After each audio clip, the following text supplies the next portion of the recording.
5 বছর ধরে কষ্টের পর কষ্ট করে টাকা জমিয়ে ফোন কিনে সেই ফোন 5 দিনও রাখতে পারলো না বগুড়ার নন্দীগ্রামের ফোকপালের নাইম।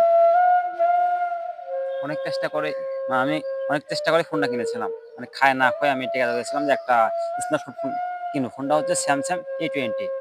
নাইম যেদিন ফোন কিনে চোর সেদিন তাকেই টার্গেট করে। এরপর সুযোগ পেয়ে জানালা থেকে ফোন গায়েব করে নাইমের। আক্রান্ত ফোন না, আমি জানলার থেকে 2.5 হাত দূরে ফোন রাখছিলাম, বালুস আছে ওখানে, বড় ফোনটা রেখে গেছে। আমি একটু পড়াশোনা করে একটু ঘুরে ফিরে আসে, ফোন তাদের বাসা দিকে আর ফোন নাই। অনেক কষ্ট পেলাম আমি, আমার এত কষ্ট করে আমি ফোনটা কিনলাম, আমার আশা করলাম যে ফোনটা অনেকদিন চালাবো, সেদিকে আর ফোন নাই। তুমি কি কাউকে সন্দেহ করতেছো? না, এলাকার কাকে সন্দেহ করবো? নিজের গ্রামের কারো উপর নাইমের সন্দেহ না হলেও নাইম জানায় আগের তুলনায় বর্তমানে গ্রাম পর্যায়েও বেড়ে গেছে চুরি।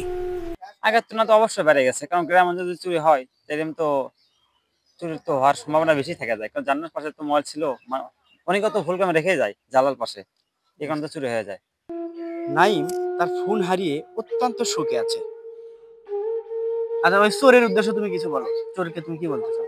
চোর তার কি বললো ভাই, ওর ধর্ম তো চুরি করা। চোরকে যদি ধরতে পারি ভাই, আমি তাকে থানায় নিয়ে চলে যাবো, যা বলো তুই এরকম আর চুরি যেন না করি। বিশেষ করে একজন মানুষ কষ্ট করে ফোনটা কিনে তার তোর ফোনটা চুরি করা উচিত না।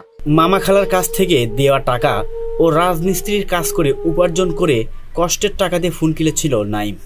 আমি টাকা আমার মামা দিয়েছিল, খালারা দিয়েছিল, বা আমি কোনো কাজকর্ম করে টাকা জোগাইছিলাম। আমি মিস্ত্রি কাম করে হোক, দায়িত্ব হোক, বা আমার গাড়ি চালে হোক, টাকা জোগাই করছি। তার আর ফোন পাওয়া হবে কিনা সেটাও সে জানে না। চোরের উদ্দেশ্যে বলছি, যদি আপনার মন একটুও বলে থাকে নাইমকে ফোনটা ফেরত দিয়ে যাবেন। সালমির ইসলাম, সদর টিভি।